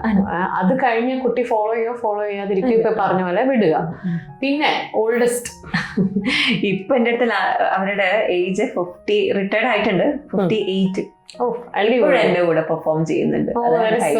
അപ്പൊ ഈ ഒരു ഏജിന്റെ അനുസരിച്ച് എന്തെങ്കിലും ഒരു മാനദണ്ഡങ്ങളില്ല, അങ്ങനെ അതുണ്ട് ചേഞ്ചസ്. ഞാൻ ചോദിക്കുന്നതെന്ന് വെച്ചാൽ ഇപ്പൊ ചെറിയൊരു കുട്ടി, ഇപ്പൊ നിങ്ങൾ പറഞ്ഞില്ല 2.5 വയസ്സുള്ള കുട്ടിയും 5 വയസ്സുള്ള കുട്ടിയും നിങ്ങൾ ഒരുമിച്ചാണോ പഠിപ്പിക്കുക? അല്ലല്ലോ, സെപ്പറേറ്റ് ആയിട്ടല്ലേ. അപ്പൊ അതുപോലെ തന്നെ അക്കോമഡേറ്റ് ചെയ്ത് നമ്മൾ ചെയ്യേണ്ട കുറച്ച് കാര്യങ്ങൾ നമ്മൾ അതിനനുസരിച്ച് ഡൾ ഡൗൺ ചെയ്യോ, അല്ലെങ്കിൽ സ്പീഡ് ഈ പറഞ്ഞ പോലെ ഇത് ഇത്രയും വഴങ്ങത്തില്ല എന്ന് തോന്നുവാണെങ്കിൽ അതിനനുസരിച്ച് നിങ്ങൾ അഡ്ജസ്റ്റ്മെന്റ് ചെയ്യുന്നില്ലേ? അപ്പൊ ഞാൻ ചോദിക്കുന്നത് വെച്ചാൽ നിങ്ങളുടെ അടുത്ത് ഭയങ്കര പാഷനേറ്റ് ആയിട്ട് ഒരാൾ വരിക, പക്ഷെ അതിനുള്ള ഫ്ലെക്സിബിലിറ്റി എന്ന് പറഞ്ഞ സാധനം, മെയ്വഴക്കം എന്ന് പറഞ്ഞൊരു സാധനം ഇല്ല. നിങ്ങളത് കണ്ട് മനസ്സിലാക്കിയ ഫസ്റ്റ് ആ കുട്ടി ചുവട് വെച്ചപ്പോഴേ അത് മനസ്സിലായി. അപ്പൊ നിങ്ങൾ എന്താ ചെയ്യാം? മോൾക്കുള്ള ആ മെയ്വഴക്കം കിട്ടണില്ല, മോള് ഇതിനെ കുറിച്ച് ഒന്നുകൂടെ ആലോചിച്ചിട്ട് കയറുന്നു, അങ്ങനെയാണോ പറയാ? അതോ ഇല്ല നമുക്കൊന്ന് ട്രൈ ചെയ്ത് നോക്കാം, എന്നിട്ട് 1 month മോൾക്ക് ഇത് ഇഷ്ടപ്പെടുന്നുണ്ടെങ്കിൽ നമുക്ക് ചെയ്താൽ മതി എന്നാണോ പറയാ? എങ്ങനെയാണ് പറയാ? ടീച്ചർ എങ്ങനെ അപ്രോച്ച് ചെയ്യുക? കാരണം ഈ ഒരു സാധനം ഡാൻസിനൊരു ഫ്ലോ എന്നുള്ളത് എല്ലാവരും ശ്രദ്ധിക്കുന്ന ഒരു കാര്യമാണ്. അപ്പൊ അതില്ലാത്ത ആൾക്കാർക്ക് എങ്ങനെയാണ് ടീച്ചർ ട്രെയിൻ ചെയ്യുക? അവിടെ വരുന്നവര് മൊത്തം എല്ലാം അറിഞ്ഞ ആൾക്കാരല്ല. ഇപ്പൊ എന്റെ അടുത്ത് വരുന്ന കുറെ കുട്ടികള് പാഷൻ ഉണ്ടായിരിക്കും, ഇഷ്ടം ഉണ്ടായിരിക്കും, പക്ഷെ കുറെ സമയം റിലാക്സ് ചെയ്യാനും കൂടിയാ വരുന്നത്. അപ്പൊ നമ്മൾ ഈ ഇപ്പൊ എന്നോട് പറഞ്ഞ ആദ്യത്തെ ഡയലോഗ് അവര് പറഞ്ഞ, ഇപ്പൊ നമ്മളോട് ഒരാളോട് മുഖത്തൊക്കെ നിന്നെ കാണാൻ കൊള്ളില്ലാട്ടോ എന്ന് പറഞ്ഞാൽ അവരുടെ മാനസികാവസ്ഥ ആലോചിച്ചിട്ട് ശരിയേ സഹിക്കാൻ ഇത്രയും ഫീലിംഗ് ആയിരിക്കും ജീവിതത്തിൽ. അവരൊരാളും അങ്ങനെ പറയുന്നവരുണ്ട് കേട്ടോ, എനിക്ക് അറിയാവുന്നവരുണ്ട്. അതായത് നമ്മൾ കേറി ചെന്നൊരു ചൂട് വെച്ചിട്ട് തന്നെ മോളെ കൊണ്ടൊന്നും പറ്റണ കാര്യമില്ല, അങ്ങനെ പറയുന്നവരുണ്ട്. അത് എന്നിട്ട് ഞാൻ വിചാരിച്ചിട്ടുണ്ട് ഒന്ന് പതുക്കെ പറഞ്ഞിട്ടല്ലേ അവർക്ക് ഫീൽ ആവൂലേ? കാരണം കുട്ടികളല്ലേ, എങ്ങനെ പോയാലും ഇപ്പൊ മിക്ക ആൾക്കാരും ഒരു എന്താ പറയാ ഒരു വൾണറബിൾ ഏജിൽ തന്നെയല്ലേ ഈ ഡാൻസ് പഠിക്കാൻ വരുന്നത്. ശരിയാണ് 2.5 ആയിരിക്കില്ല, ശരിയാണ് 58 ആയിരിക്കില്ല, പക്ഷെ ഇടയിൽ വരുന്ന കുറച്ചൊരു മെച്യൂരിറ്റി കുറവുള്ളൊരു ഇത് തന്നെയാണ്. അപ്പൊ നമ്മൾ സത്യം പറഞ്ഞാൽ അവരോട് അത് പറഞ്ഞിട്ടുണ്ടെങ്കിൽ എനിക്ക് തോന്നുന്ന ഒരു കാര്യം, സെൽഫ് എസ്റ്റീം കുറയുക ചെയ്യാം. പക്ഷെ അവര് ചോദിക്കൂലേ, ഇപ്പം പറയാണ് ടീച്ചർ ഇത് എത്ര 2-3 മാസമായിട്ട് ഇപ്പോഴും അവളോട് വീട്ടിൽ നിന്ന് ചെയ്യാൻ പറഞ്ഞാൽ അവളത് മര്യാദയ്ക്ക് ചെയ്യണില്ല എന്ന് പറഞ്ഞാൽ ടീച്ചറിന്റെ ബേസിക് റെസ്പോൺസ് എന്താണ്? ഈ ചോദ്യം ഞാൻ സമയം കിട്ടിക്കോട്ടെ അവരുടെ തന്നെ പറയാം. കാരണം ഞാൻ ആദ്യമേ ജോയിൻ ചെയ്യുന്ന സമയത്തേ ഞാൻ അവരോട് ആദ്യമേ പറയും, ഇവിടെ വരുന്ന കുട്ടികളെല്ലാവരും പല കുട്ടികളാണ്. അപ്പോൾ നിങ്ങൾ ആദ്യമേ നിങ്ങൾക്ക് ഒരു ക്ഷമ ഉണ്ടായിരിക്കണം. കാരണം നിങ്ങളെ മോളെ ഞാൻ കളിപ്പിച്ച് നോക്കിയിട്ട് ആ കുട്ടി ഞാൻ പറയും ആ കുട്ടി എന്ന് സ്റ്റേജ് കയറാം എന്നുള്ളത്. അപ്പൊ ചെയ്യാം. നിങ്ങളൊരു ടൈമായിട്ട് എൻ്റെ അടുത്തേക്ക് വരരുത്. ടീച്ചർ അടുത്ത് എനിക്ക് ചോദിക്കാനുള്ളത്, ജെൻഡർ എന്നുള്ള കാര്യം ഡാൻസിൽ വരുന്നത്, ഇപ്പം ടീച്ചറിന് ബോയ് സ്റ്റുഡൻസ് വരാറുണ്ടോ? അങ്ങനെ ഉണ്ടെങ്കിൽ തന്നെ ടീച്ചറിന് എന്താണ് ടീച്ചറിന്റെ അഭിപ്രായം? ബോയ്സ് പഠിക്കുന്നതിനോട് എന്താണ് ടീച്ചറിന്റെ അഭിപ്രായം? ഭരതനാട്യം പഠിക്കുന്നതിന് പിന്നെ വരലുണ്ടോ വെച്ചാൽ വന്നിട്ടുണ്ട്. പക്ഷെ ഞാനിപ്പോൾ അവിടെ എൻ്റെ ഡാൻസ് ക്ലാസ്സിൻ്റെ പേരിൻ്റെ ഓൺലി ലേഡീസ് എന്നുള്ള കൊടുത്തിരിക്കുന്നത്. ഇത് എത്രത്തോളം ശരിയാന്നൊക്കെ അറിയില്ല. ഞാൻ ആ സ്റ്റാർട്ട് ചെയ്തപ്പോൾ ഞാൻ അങ്ങനെ കൊടുത്തിട്ടുണ്ടായിരുന്നു. ഒന്നാമത് ഇനി ആൺപിള്ളേര് ഡാൻസ്, എൻ്റെ ടീച്ചർ എന്നെ പഠിപ്പിച്ചത് സാറാണ് കേട്ടോ. പക്ഷെ എല്ലാവരും ആ ഒരു രീതിയിൽ മൂവ് ചെയ്യില്ല. കുറെ പേർക്ക് ഒരുപാട് പെൺകുട്ടികളല്ലേ ഡാൻസ് ക്ലാസ്സിൽ വരുന്നത്. അപ്പോൾ എൻ്റെ ഒരു പേഴ്സണൽ അഭിപ്രായമാണ് കേട്ടോ ഞാൻ പറയുന്നത്. അതുകൊണ്ടായിരിക്കാം ഞാൻ ആൺകുട്ടികളുടെ പാരൻസ് വരുമ്പോൾ അവരെന്നെ പിന്നെ അങ്ങനെ ഇതായിട്ട് ഈ പറ്റില്ല എന്നിട്ട് അങ്ങനെ വിടലില്ല. കാര്യം പറയും, എന്നൊക്കെ വേറെ പഠിപ്പിച്ചാൽ പോരെ, സിനിമാറ്റിക് ഒക്കെ പഠിപ്പിച്ചാൽ പോരെ, അതല്ലേ നല്ലത് എന്നൊക്കെ ചോദിക്കും. എൻ്റെ അടുത്ത് തന്നെ വെച്ചാൽ എൻ്റെ മോനെ എന്താ ഡാൻസ് പഠിപ്പിക്കത്തേക്കും. അപ്പം ഞാൻ പറയും അവർ താനെ അവർക്കില്ലെങ്കിലും അങ്ങനെ ഒരു സ്ത്രൈണത വന്നാലോ എന്നുള്ളൊരു ടെൻഷനാണ് നമുക്ക്. കാരണം ഇപ്പോഴത്തെ കുറേ ആൾക്കാർ അങ്ങനെയുള്ള കുറേ പേരുണ്ടല്ലോ. അത് ജനിക്കുമ്പോഴേ വരുന്ന ആണ് അവർക്കൊക്കെ. പക്ഷെ ഇപ്പൊ നമ്മൾ അറിഞ്ഞുകൊണ്ട് നമ്മൾ അവരെ അങ്ങോട്ട് ആക്കുക എന്ന് പറയുമ്പോൾ അത് എനിക്ക് എന്റെ പേഴ്സണൽ അഭിപ്രായമാണ്. എനിക്ക് ഭയങ്കര ഒരു ഫീലിംഗ് വരും, അയ്യോ നമ്മൾ ആ ഡാൻസ് ക്ലാസ്സിൽ പഠിച്ച കുട്ടിയല്ലേ അങ്ങനെ വന്നത് എന്നുള്ളത്. പക്ഷെ ഇപ്പിന്റെ കാഴ്ചപ്പാടുകളിലൊക്കെ കുറെ മാറ്റം വന്നിട്ടുണ്ട്. തുടക്കത്തിലെ കാര്യം നമ്മൾ കുറേം കൂടെ ഇതിപ്പം ഒരുപാട് ആൾക്കാർ ട്രാൻസ്ജെൻഡർ ആണെങ്കിലും എന്താണെങ്കിലും ഇപ്പം മുന്നിലോട്ട് കുറെ പോപ്പുലേഷൻ വരും. ആണ് ലക്ഷ്യ എന്നവരുടെ പേര്. എന്നെ കുറെ ടീച്ചേഴ്സ് പഠിപ്പിച്ചിട്ടുണ്ട്. അപ്പൊ ഡാൻസ് കളിക്കുമ്പോൾ ഒരു മെയിൽ ഡാൻസർ കളിക്കുന്നതും ഒരു ഫീമെയിൽ ഡാൻസർ, ഇപ്പൊ കുറെ ഡാൻസ് പ്രോഗ്രാംസ് മക്കളെ കൊണ്ട് പോകുന്നുണ്ട് ഇല്ലേ? അപ്പോൾ ആ ഒരു പ്രോഗ്രാമില് നമ്മൾ ഈ ഡാൻസ് കാണുമ്പോൾ എങ്ങനെ പോയാലും കണ്ണ് കൂടുതലും ലേഡിയുടെ അടുത്താണോ പോകുന്നത് എന്ന് ഞാൻ ചോദിക്കാൻ കാരണം എന്ന് വെച്ച് കഴിഞ്ഞാൽ, എല്ലാ ഡാൻസേഴ്സിനും ഞാൻ കേട്ടിട്ടുള്ള കാര്യം, എനിക്ക് തോന്നിയിട്ടുള്ള കാര്യമാണ്. ഞാൻ ശ്രദ്ധിച്ച എൻ്റെ ബെസ്റ്റ് ഫ്രണ്ട് ഒരു ഡാൻസറാണ്. അപ്പോൾ പുള്ളിക്കാരി എപ്പോൾ സ്റ്റേജിൽ കയറിയാലും നമ്മൾ ആ ചുറ്റുമുള്ള ഡാൻസേഴ്സ് എത്ര ഉണ്ടെന്ന് പറഞ്ഞാലും പുള്ളിക്കാരി ഡാൻസ് ചെയ്യുന്നതാണ് ഞാൻ ശ്രദ്ധിക്കുന്നത്. എൻ്റെ ബെസ്റ്റ് ഫ്രണ്ട് ആയതുകൊണ്ടാണോ എന്ന് ചോദിച്ചാൽ, പക്ഷേ വേറെ ഒരു ഡാൻസ് വന്നപ്പോൾ വേറൊരാളെ ഞാൻ ശ്രദ്ധിച്ചത്. That depends I think according to the dance അല്ലേ. പക്ഷെ ആ കുട്ടിക്ക് തന്നെ ഒരു പ്രസൻസ് ഉണ്ട്, സ്റ്റേജ് പ്രസൻസ് എന്നൊക്കെ പറയും. അപ്പൊ അങ്ങനെ തോന്നിയിട്ടുണ്ടെങ്കിൽ ഏതെങ്കിലും ഒരു മെയിൽ ഡാൻസറിന് തോന്നിയിട്ടുണ്ടോ ടീച്ചറിന് സ്റ്റേജ് പ്രസൻസ്? ഇല്ലേ? എനിക്കത് ഞാനത് പ്രത്യേകം ഇട്ട് ചോദിക്കുന്നതെന്ന് വെച്ച് കഴിഞ്ഞപ്പോൾ ടീച്ചർ ഇങ്ങനെ പറഞ്ഞു ടീച്ചർ പഠിപ്പിക്കുന്നില്ല എന്ന്. അപ്പോൾ ടീച്ചർ അങ്ങനെ ചിന്തിക്കുന്ന ഒരാളല്ല എന്നും കൂടെ ഞാൻ തെളിയിക്കാൻ വേണ്ടിയിട്ടാണ് ഇത് ചോദിച്ചത്. കാരണം എനിക്ക് തോന്നിയിട്ടുള്ള കാര്യമാണ്, നമ്മളെപ്പോഴും ഒരു ജെൻഡർ ബേസ്ഡ് നമുക്ക് പറയാൻ പറ്റത്തില്ല. കാരണം എനിക്ക് തോന്നുന്നത് വെച്ചാൽ ചില കാര്യങ്ങളിൽ ആ ഒരു മെയിൽ ചെയ്യുമ്പോൾ ഉള്ള ഒരു സ്റ്റേജ് പ്രസൻസ് അതൊരു പ്രത്യേക പ്രസൻസ് തന്നെയാണ്. അത് പക്ഷെ ആർട്ട് ഫോമിനെ ഇഷ്ടപ്പെടുന്ന ഒരാൾക്ക് ചിലപ്പോൾ അത് ഫുള്ളായിട്ട് ഉൾക്കൊള്ളാൻ പറ്റുന്നുണ്ടാവും. കാരണം എല്ലാവരുടെയും കാഴ്ചപ്പാടിൽ ഈ ഡാൻസ് എന്ന് പറയുമ്പോൾ കുറച്ച് സ്ട്രെയിനത് എല്ലാം എങ്ങനെ ഒരു ലേഡി ടച്ച് ഉള്ളത് അല്ലേ? നമ്മള് ഇപ്പൊ ഡാൻസ് അല്ലേ, ഡാൻസ് കളിക്കുന്നവരൊന്നും കുറച്ച് പിന്നോട് തന്നെ വെച്ചിട്ടുണ്ട്, ടീച്ചർ എന്താ ഉള്ളു കൊമ്മലക്കിടാത്തെ വെച്ചിട്ടുണ്ട്. ചില ഡ്രസ്സ് കാണുമ്പോ സാരി കൊടുക്കുമ്പോ എനിക്ക്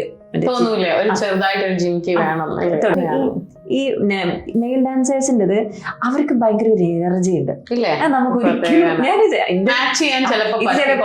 ഞാൻ പറഞ്ഞ തെറ്റാന്ന് പറയുന്ന ആൾക്കാരുണ്ടായിരിക്കും കേട്ടോ, ചില ആൾക്കാർ അങ്ങനെയുണ്ട്. അങ്ങനെ ഒന്നല്ല, അപ്പൊ ഞങ്ങൾക്ക് കളിക്കാൻ അറിഞ്ഞൂടേക്കും. ഇതൊരു കമ്പാരിസന് വേണ്ടിയിട്ടല്ല, ഇത് ടീച്ചറിന്റെ ഒരു കാഴ്ചപ്പാട് പറയുന്നു. ഞാനും അത് ആക്ച്വലി കുറച്ച് ഷെയർ ചെയ്യുന്നു. ചിലർക്ക് സ്റ്റേജ് പ്രസൻസ് ഉണ്ട്, അത് ആണായാലും പെണ്ണായാലും. ചിലർക്ക് ചില ഡാൻസിൽ നമ്മൾ ഒരാളെ തന്നെ നോക്കിപ്പോവും. നമ്മൾ ചിലപ്പോൾ ചുറ്റുള്ളവരൊക്കെ കണ്ട് ചിലപ്പോൾ ആ കോർണറിൽ നിൽക്കുന്ന ആളായിരിക്കും നമ്മൾ ശ്രദ്ധിക്കുന്നുണ്ടാവുക. പക്ഷെ നമ്മൾ അറിഞ്ഞുകൊണ്ട് ചെയ്യുന്നതല്ല, അത് ബ്രെയിൻ നമുക്ക് അവിടോട്ട് എത്തിക്കണമാണ്. ചിലപ്പോൾ നമ്മൾ ഇപ്പൊ അത് അറിയാൻ ഏറ്റവും ബെസ്റ്റ് മെത്തേഡ് ഇന്നത്തെ കാലത്തെന്ന് ഞാൻ പറയുകയാണെങ്കിൽ റീല് കണ്ടാൽ മതി, റീലിൽ കമന്റ് വായിച്ചാൽ മതി, അവിടെ തീരും. കാരണം എന്താ വെച്ച് കഴിഞ്ഞാൽ ആ ഒരു മഞ്ഞ ഡ്രസ്സ് കുട്ടി കളിക്കുന്ന പോലെ വേറെ ഇല്ല എന്ന് പറയുമ്പോൾ നമ്മൾ നോക്കിയിട്ടുണ്ടെങ്കിൽ ആക്ച്വലി ഒരു 10 കമന്റ്സ് ഉണ്ടെങ്കിൽ അത് തന്നെയാ പറയുന്നത്. കാരണം നമ്മുടെ കാഴ്ച അങ്ങോട്ട് പോകുന്നുണ്ട്. ചിലപ്പോൾ ആള് സൈഡിൽ ഇരിക്കുന്ന ആളായിരിക്കും, പക്ഷെ അങ്ങനെയാണ്. ചിലർക്കൊരു സ്റ്റേജ് പ്രസൻസ് ഉണ്ട്, അത് ആണായാലും പെണ്ണായാലും അങ്ങനെയൊക്കെ തന്നെയാണ്. അപ്പോൾ ഇനി എനിക്ക് ചോദിക്കാനുള്ള 2 മെയിൻ കാര്യങ്ങളാണ്. ഏറ്റവും ഹാപ്പിയസ്റ്റ് മൂമെന്റ് ഇൻ ലൈഫ് എന്തായിരുന്നു? എനിക്ക് ഒരുപാട് ഇഷ്ടമുണ്ടായിരുന്നു ഒരു ഡാൻസ് ക്ലാസ് തുടങ്ങാൻ. അപ്പൊ അത് ഞാൻ ചെറിയ രീതിയിൽ തുടങ്ങിയതാ. ഞാൻ ഒരുപാട് പേരോട് കടപ്പെട്ടിട്ടുണ്ട് കേട്ടോ. അപ്പൊ അവരോട് ഞാൻ നന്ദി പറയാൻ പാടില്ല. അപ്പൊ ഞാൻ ചെയ്ത ഏറ്റവും വലിയൊരു ശരിയല്ല അത്. കാരണം അത്ര അടുപ്പുള്ളവർ നന്ദി പറയുന്നത് ശരിയാവില്ല. അത് അവര് ഞാൻ മറ്റേ ചാവണ വരെ എന്നൊക്കെ പറയില്ലേ, അതിന് പോയിട്ടുള്ളതാ. എന്റെ കൂടെ എപ്പോഴും ഉണ്ടാവും, ഞാൻ ഇങ്ങനെ നിൽക്കണോടത്തോളം കാലം. അപ്പൊ അങ്ങനെ ചെറിയ രീതിയിൽ തുടങ്ങിയ സാധനം പിന്നെ നമുക്ക് അപ്രതീക്ഷിതമായിട്ട് പെട്ടെന്നാണ് നമുക്ക് എൻ്റെ ഒരു നയനി എന്നുള്ള സ്ഥാപനം എനിക്ക് പുതിയതായിട്ടൊന്ന് ഓപ്പൺ ചെയ്യാൻ പറ്റും. എനിക്ക് തോന്നുന്നു ആ ഒരു ഡാൻസ് ക്ലാസിന്റെ ഓപ്പൺ ആയിരിക്കും നമുക്ക് ഉണ്ടാവില്ല. ഇപ്പോഴും ഒരു പ്രത്യേക സുഖമില്ല അത് ഓർക്കുമ്പോ അല്ലെ? കാരണം നമ്മൾ ഇൻഡിപെൻഡന്റ് ആയി എന്നുള്ളത് അല്ലെ, ആ ഒരു ഫീൽ ഇപ്പോഴും ആ ക്ലാസ്സിലോട്ട് കയറുമ്പോ സ്റ്റുഡൻസ് വരുന്നതിന് മുമ്പ് അല്ലെ, ഇപ്പോഴത്തെ ഇന്റെ ക്ലാസ് ആണ്. എനിക്ക് എന്നോട് ഇത്രയും പിള്ളേരെ ഞാൻ പഠിപ്പിക്കുന്നുണ്ടല്ലോ. ഇപ്പോഴും ഞാൻ അങ്ങനെ യാഥാർത്ഥ്യത്തിലോട്ട് എത്തി. ആ ഒരു വണ്ടർമെന്റ് ഇപ്പോഴും പോയിട്ടില്ല. ഇപ്പൊ നമ്മൾ ഹാപ്പി പറഞ്ഞു, ഒരു സാഡസ്റ്റ് മൊമെന്റ് ഇൻ ലൈഫ്, അതിന് എങ്ങനെ പുറത്തോട്ട് വന്നോന്നും കൂടെ പറയാം, എന്നാലും രസമുള്ളൂ. സാഡ് എന്ന് പറയുന്നത് ഇപ്പൊ ഞാൻ പറഞ്ഞില്ല, ഞങ്ങള് വലിയൊരു ഫാമിലിയാണ്. ഞങ്ങളെല്ലാരും അത്ര അടുപ്പമായി. ഞങ്ങളെല്ലാവരും ഞങ്ങൾക്ക് അങ്ങോട്ടും ഇങ്ങോട്ടും ഇപ്പോഴത്തെ ഒരു സമൂഹത്തിൽ പറയുന്നതായിട്ടല്ലേ അങ്ങോട്ടും തെറ്റും പ്രശ്നങ്ങളൊക്കെ ഉണ്ട്. ചേച്ചി അനിയത്തി തമ്മിൽ പ്രശ്നമുണ്ട്, ചിലപ്പോൾ വീട്ടിൽ തന്നെ വഴക്കാണ്. ഞാൻ അങ്ങനത്തെ ഒരു സാധനം ഫേസ് ചെയ്തിട്ടില്ല. അപ്പോൾ ഞാൻ ഉള്ളിടത്തോളം നിങ്ങൾ എല്ലാവരും ആ കൂടെ ഉണ്ടാവും എന്നുള്ള രീതിയിൽ അങ്ങനെ മൂവ് ചെയ്തോണ്ടിരിക്കുന്ന ഒരാളാണ്. ഇപ്പൊ ഒരാളുടെ മുഖം മാറിയപ്പോൾ നമുക്ക് അങ്ങോട്ട് മനസ്സിലാവും.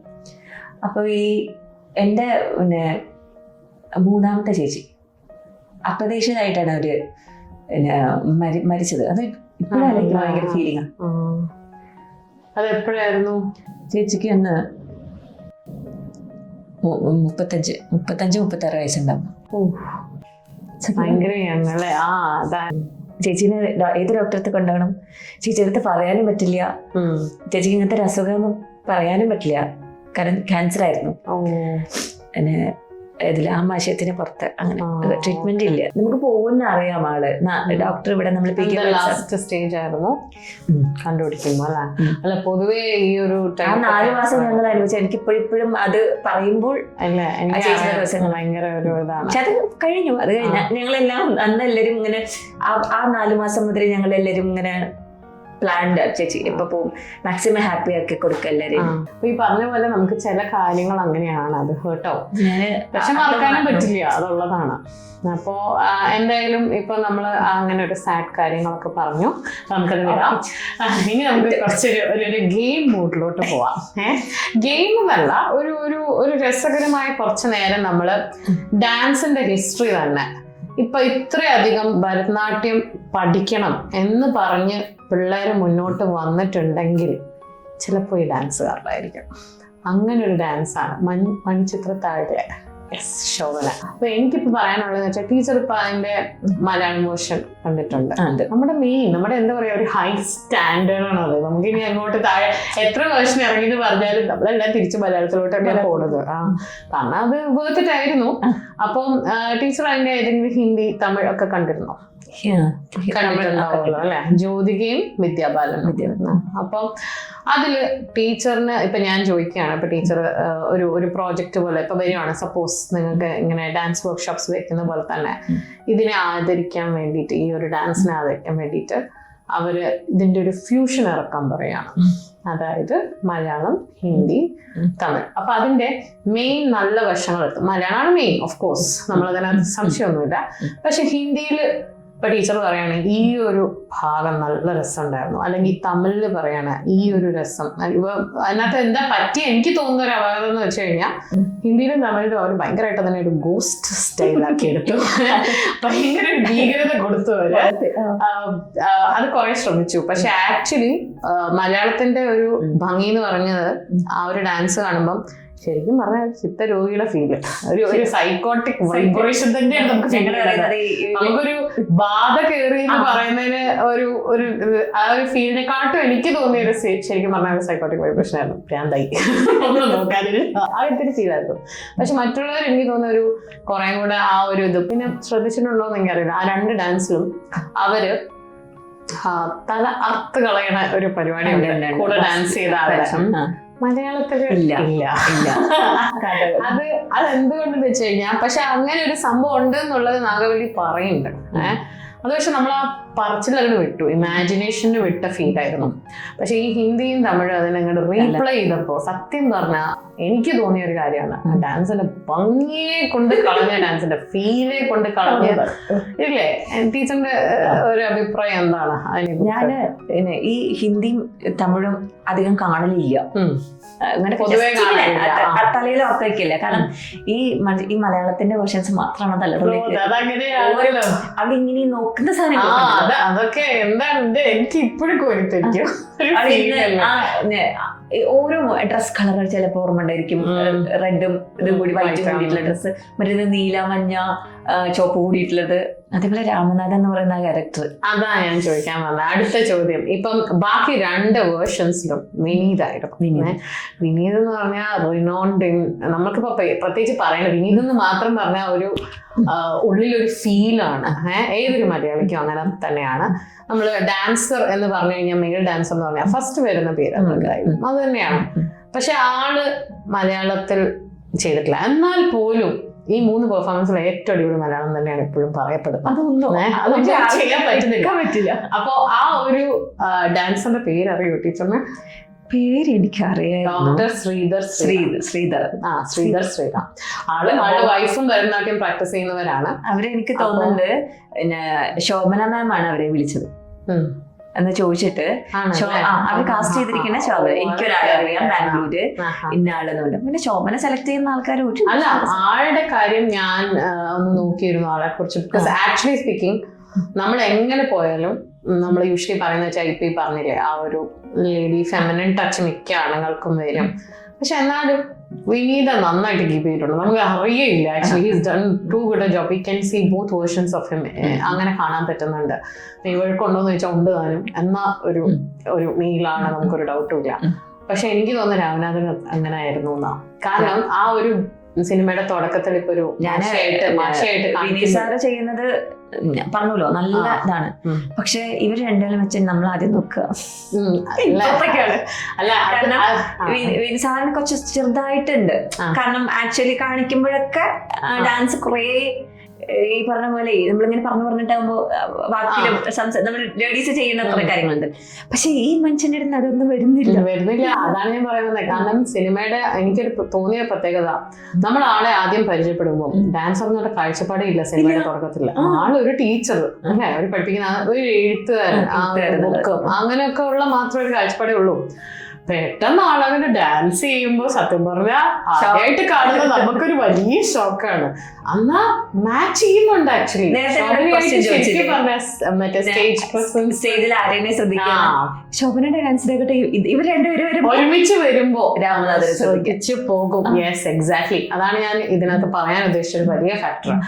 ആളുടെ കാര്യത്തിനാണെങ്കിൽ ആളുടെ ഇന്റർവ്യൂസ് എടുത്ത് നോക്കിയാലോ ആള് പറയുന്നതെന്ന് വെച്ചാൽ ഇപ്പോഴും ആളുടെ ലൈഫിൽ ഇത്ര കന്നഡ മൂവീസിൽ അഭിനയിച്ചു, എത്രയോ കൂടുതൽ ആളുടെ വൈഫിന്റെ കൂടെ ഡാൻസ് ചെയ്തിട്ടുണ്ട്. അങ്ങനെ ഒരുപാട് പ്രാക്ടീസ് ചെയ്തിട്ടുള്ള ആളാണ്. ഇപ്പോഴും പുറത്തൊരു ഷോയ്ക്ക് പോയാലും ആള് പറയുന്ന വെച്ചാൽ മലയാളീസ് എവിടെന്നെങ്കിലും വരും, നിങ്ങള് ആള് പറയണ എന്താന്ന് വെച്ച് കഴിഞ്ഞാൽ ആ ഒരു ഫീല് ആൾ ഭയങ്കര പ്രൈഡ് കാണുന്നു എന്നുള്ളതാണ്. അപ്പൊ പോണതിന് മുമ്പ് എനിക്ക് ഒരു കാര്യം കൂടെ ചോദിക്കാനുണ്ട്. ടീച്ചറിന്റെ ഒരു എക്സ്പീരിയൻസ് വെച്ച് ഇപ്പൊ എത്രയും 10 years ആയിട്ട് പഠിപ്പിക്കുന്നുണ്ട്. കളറിന്റെ റെലവൻസ് എന്താണ്? ഇപ്പം പറയാണ് ഡാർക്ക് ആയിട്ടുള്ള കുട്ടി പഠിക്കുന്നതിനോട്, അല്ലെങ്കിൽ ഇപ്പൊ ഈ ഭയങ്കര ഫെയർ ആയിട്ട് ഉള്ള ഒരു കുട്ടി, അങ്ങനെ ഒരു ഡിഫറൻസ് ആവശ്യമുണ്ടോ? ഡാൻസിൽ ഇങ്ങനത്തെ ഒരു ചോദ്യമേ ചോദിക്കാൻ പാടില്ല. ഇല്ലേ, അങ്ങനെ ഒരു സംഭവം ഇല്ല. പക്ഷെ എന്നാൽ പോലും ചിലര് പറഞ്ഞു കേട്ടതാണ്, ഇതിപ്പോ എത്ര ഇതാണെന്ന് എനിക്കറിയില്ല, എൻ്റെ കുട്ടിക്ക് കളറില്ല, അതുകൊണ്ട് ഞാനതിനെ പാട്ടിന് വിട്ടു, ബാക്ക്ഗ്രൗണ്ട് പാടിക്കോട്ടെ. അതായത് ഡാൻസിന് വിട്ടില്ല എന്ന്, അതിനുള്ള ലുക്കില്ല അത്ര കളറിന്. അപ്പോൾ ഞാൻ ചോദിക്കുന്നത് വെച്ചാൽ അങ്ങനത്തെ ഒരു സ്റ്റോപ്പ് വരണോ? ശരിക്കും പറഞ്ഞാൽ പബ്ലിക്കിനോട് എന്താണ് ടീച്ചറിന് പറയാനുള്ളത്? അങ്ങനെ ഒരു ഡാൻസർ ആയ വെളുത്തിരിക്കണം, നല്ല പൊട്ടൊക്കെ കുത്തി കണ്ണൊക്കെ എഴുതി, അല്ലെ? അങ്ങനെ പറയുന്ന കേട്ടോ പറയണെന്ന് വെച്ച് കഴിഞ്ഞാൽ ആ ഒരു അപ്പിയറൻസിന് അത്രയും ഇമ്പോർട്ടൻസ് കൊടുക്കണോ? ശരിക്കും പറഞ്ഞാൽ ഡാൻസറിന്റെ എന്താണ് ടീച്ചറിന് തോന്നുന്നത്? ടാലന്റ് അല്ലേ? അത് തന്നെയല്ലേ, വേറെ ഒന്നുമില്ല. മെലിഞ്ഞതോ ഒന്നുമില്ല, തടി വെച്ചതോ മെലിഞ്ഞതോ പിന്നെ നിറോ ജാതിയോ ഈ ഒന്നും പറയാൻ പാടില്ല ഡാൻസിൽ. അത് ആ ഒരു ആർട്ടല്ലേ. ചില ആൾക്കാരെ നല്ലോണം ബാധിച്ചിട്ടുണ്ട്. ആ ഒരൊറ്റ പേരില് അവര് ഡാൻസ് പഠിക്കാതിരിക്കുക, ബാക്ക്ഗ്രൗണ്ടിലെ കാര്യങ്ങൾക്ക് വേണ്ടി മാത്രം. അതായത് വോയിസ് പാടണമെങ്കിൽ പാടാം അങ്ങനെയൊക്കെ പറഞ്ഞാൽ അവരങ്ങോട്ട് ഒതുങ്ങുന്ന പോലെ. I feel that is not right. എനിക്ക് തോന്നുന്നത് വെച്ച് കഴിഞ്ഞാൽ അങ്ങനത്തെ ഒരു സംഭവം ഇല്ല. പക്ഷെ ഇപ്പൊ കുറച്ചും കൂടെ എനിക്ക് തോന്നുന്നു മോഡേൺ തിങ്കിങ് ഒക്കെ വരാൻ തുടങ്ങിയപ്പോൾ ഇപ്പൊ കളറിനൊരു, എനിക്ക് തോന്നുന്നു അതിന്റെ ഒരു വലിയ കാര്യം എനിക്ക് ഇൻസ്റ്റാഗ്രാം തന്നെയാണ് തോന്നിയിട്ടുള്ളത്. I really love it. Yes, because അവിടെ എല്ലാ തരം ആൾക്കാരും ഇപ്പൊ ഈ പറഞ്ഞ പോലെ ഞാൻ വണ്ണമാണെങ്കിലും ടാലന്റ് ആണ്. യെസ്, നല്ല ഞാനൊരു റീല് കാണലുണ്ട്, നല്ല തടിയുള്ളൊരു ലേഡി, എന്ത് നന്നായിട്ട് അവര് ഡാൻസ്. ഞാൻ എനിക്ക് അറിയാം ഒരു സ്ലിപ്പ് ആവും, എന്നുവെച്ചാൽ ബാലൻസ് കിട്ടുമെന്ന് എനിക്ക് ചിന്തിക്കും. അതേപോലെ കറുത്തിട്ട് എന്തൊക്കെ എനിക്ക് ഈ നിറത്തിന്റെ പേര് എനിക്ക് പ്രശ്നം ഉണ്ടായിരുന്നു പണ്ട്. കാരണം എന്റെ വീട്ടില് ബാക്കിയുള്ളവർക്ക് നല്ല നിറമായിരുന്നു. അന്ന് എനിക്ക് ഒരുപാട് പേര് അയ്യോ നീ എന്തെങ്ങനെ എന്താ കറുത്തിട്ട് നീ ആ വീട്ടിലല്ലേ, ഇതിങ്ങനെ കേൾക്കുമ്പോഴേ ഇന്നത്തെ ഞാനാണെങ്കിൽ നല്ലോണം തിരിച്ചു പറയും. ഇന്ന് ഞാനത് ചിന്തിക്കലില്ല. ആരെങ്കിലും ഡിഫറൻസ് ആക്ച്വലി ഇനി ചിന്തിക്കാൻ പാടില്ല. നമ്മൾ അതാണ് മെസ്സേജ് കൊടുക്കേണ്ടത്. ഡാൻസ് എന്ന് പറഞ്ഞ ഒരു ആർട്ട് ഫോമില് ഒരു വ്യത്യാസങ്ങളും പിന്നെ മേക്കപ്പ് ഇടുന്നത് അതിപ്പോ നമ്മള് ഞാൻ ചോദിക്കുന്നു, മേക്കപ്പ് ഇടുന്നില്ലേ? ഭയങ്കര അത് നമ്മൾ ഇപ്പൊ എനിക്ക് ഒരുപാട് മേക്കപ്പ് ഇടുന്നത് ഇഷ്ടമല്ല. പക്ഷെ നമ്മളുടെ അടുത്തൊരു സിസ്റ്റം ഉണ്ടല്ലോ, മേക്കപ്പ് ഇട്ടാലേ ഭംഗിയാവും. ഈ കോമ്പറ്റീഷൻ കയറുമ്പോ മേക്കപ്പ് എന്നാലും ദൂരെ ഇരിക്കുന്ന ആൾക്കാർക്ക് കാണുള്ളൂ. പക്ഷെ അതേപോലെ കറുത്തവർക്ക് കുറെ പെയിന്റ് അടിക്കും, എന്നിട്ട് ഈ മുഖം മാത്രം കാണാം വെളുത്തിട്ടിരിക്കുന്നത്, കയ്യും കാലൊക്കെ ഭയങ്കര കറുപ്പ്, എന്തോ ഒരു വൃത്തിയായിട്ട് അവസ്ഥ. പക്ഷേ ഇവിടെ തമിഴ്നാട്ടില് അവിടെ കുറെ ഒരു ഡാർക്ക് സ്കിൻ ആണല്ലോ അവർക്ക്, ശ്രദ്ധിച്ചിട്ടുണ്ടോ? നല്ല ഭംഗിയാ അവരെ കാണാൻ. അവരാണ് ശരിക്കും ദ്രാവിഡൻസ് തോന്നുന്നുണ്ട് കേട്ടോ. അവര് നല്ല ഭംഗിയാ അവരെ കാണാൻ. ബോഡി സ്ട്രക്ചർ ഒക്കെ നല്ല ഡാൻസിനെ പറ്റിയത് അവരെ തോന്നുന്നുണ്ട്. കാരണം തഞ്ചാവൂർ ശില്പങ്ങളെയൊക്കെ നോക്കിയാൽ മതി. അപ്പൊ അവര് അധികം മേക്കപ്പ് ഇടുന്നില്ല. അവര് എനിക്ക് കുറെ ഫ്രണ്ട്സ് ഉണ്ട് പിന്നെ തമിഴ്നാട്ടിലെ. സത്യം പറഞ്ഞാൽ നമ്മൾ ആ ഒരു സിസ്റ്റം കൂടെ ഒന്ന് മാറ്റണം. പിന്നെ ഒരു സംശയം ഇപ്പൊ പറഞ്ഞുകൊണ്ട് ഞാൻ പറഞ്ഞതാണ്, മാറ്റം എന്ന് പറയുന്നത് നമ്മൾ ഒരു സിസ്റ്റം ഈ പറഞ്ഞ കളറ്, പിന്നെ ഈ പറഞ്ഞ പോലെ ഈ മേക്കപ്പ് എക്സ്ട്രാ എടുത്ത് ആഡ് ചെയ്യുന്ന പുട്ടി പോലെ അതിന്റെ ആവശ്യമുണ്ടോ ഡാൻസുകാർക്ക്? Actually movements are more than beautiful. അപ്പൊ ഇത്രയും പുട്ടി അടിച്ച് ഡാൻസ് ചെയ്യേണ്ട ആവശ്യമുണ്ടോ എന്നുള്ളത് ഒരു ചോദ്യം. പിന്നെ നമുക്ക് ചോദിക്കാനുള്ളത്, ഭയങ്കര മെലിഞ്ഞവർക്ക് ഇങ്ങനെ കെട്ടി വെച്ചിട്ട് ചെയ്യാറുണ്ടോ ടീച്ചർ? അങ്ങനെ ഉണ്ടോ? കൊണ്ട് ചെയ്യാറില്ല. കാരണം ചില സ്ഥലത്ത് നമ്മൾക്ക് നോന്ന് പറയാൻ പറ്റില്ല. അത് എങ്ങനെയെന്ന് അറിയാലോ. ഭയങ്കര യങ് ഏജിലൊക്കെ നമ്മളൊക്കെ ഒരു ലേഡീസിന്റെ എന്താ പറയുന്ന ബോഡിയൊക്കെ വരുന്നത് ആ പ്യൂബർട്ടി ക്രോസ് ചെയ്ത് കഴിഞ്ഞിട്ടാണല്ലോ. അപ്പൊ എങ്ങനെ പോയാലും ആ ഒരു സമയത്ത് അവരിങ്ങനെ മെലിഞ്ഞത് തന്നെ ആയിരിക്കും. അപ്പൊ അതിനൊക്കെ എങ്ങനെ ഞാൻ വലിയ ആൾക്കാരോട് പറയും, നിങ്ങളുടെ ഇഷ്ടമുള്ള പോലെ ചെയ്യും, നിങ്ങൾക്ക് കംഫർട്ട് ആണെന്നുള്ള രീതിയിൽ നിങ്ങൾക്ക് ഡ്രസ് ചെയ്യാം, എന്ത് ചെയ്യും. കുട്ടികളുടെ കാര്യം വരുമ്പോഴാണ്, ഈ അരങ്ങേറ്റൊക്കെ വരുമ്പോഴാണ് ഞാൻ കണ്ടിട്ടുള്ളത് കുറെ എക്സ്ട്രാ ഫിറ്റിങ്സ് എന്നൊക്കെ പറയില്ലേ. അപ്പൊ അങ്ങനെയുണ്ട് എക്സ്ട്രാ ഫിറ്റിങ്സ്. അപ്പൊ നമ്മുടെ ഒരു അഭിപ്രായം നമ്മള് പറയാണ് അല്ലെ, ഇനി മേക്കപ്പ് പൊട്ടി പോലെ അടിക്കണ്ട, ഇങ്ങനെ ഒന്നും വെച്ച് അങ്ങോട്ട് ഡാൻസ് ചെയ്യട്ടെ അവരുടെ ഇഷ്ടത്തിന് അല്ലെ. അപ്പൊ ഇതാണ് നമുക്കിന്ന് പറയാനുള്ളത്. അപ്പൊ thank you so much for being on our show. We had a lot of fun. അപ്പോ ഒരു ചെറിയൊരു സ്നേഹ ഉപഹാരം. Thank you. അപ്പോൾ ഡിയർ വ്യൂവേഴ്സ്, എൻ്റെയും ഷാൻ ടീച്ചറിൻ്റെയും അഭിപ്രായം, നമ്മൾ മേക്കപ്പ് ഒരുപാട് പൊട്ടി അടിക്കണ്ട, പിന്നെന്താ എക്സ്ട്രാ ഫിറ്റിങ്സ് ഒന്നും ഇല്ലാതെയാണ് പിള്ളേരൊക്കെ ഡാൻസ് കളിക്കണ്ടേ എന്നാണ് നമ്മുടെ അഭിപ്രായം. നിങ്ങളുടെ അഭിപ്രായം എന്താണെന്ന് താഴെ കമൻറ്റ് ചെയ്യുക.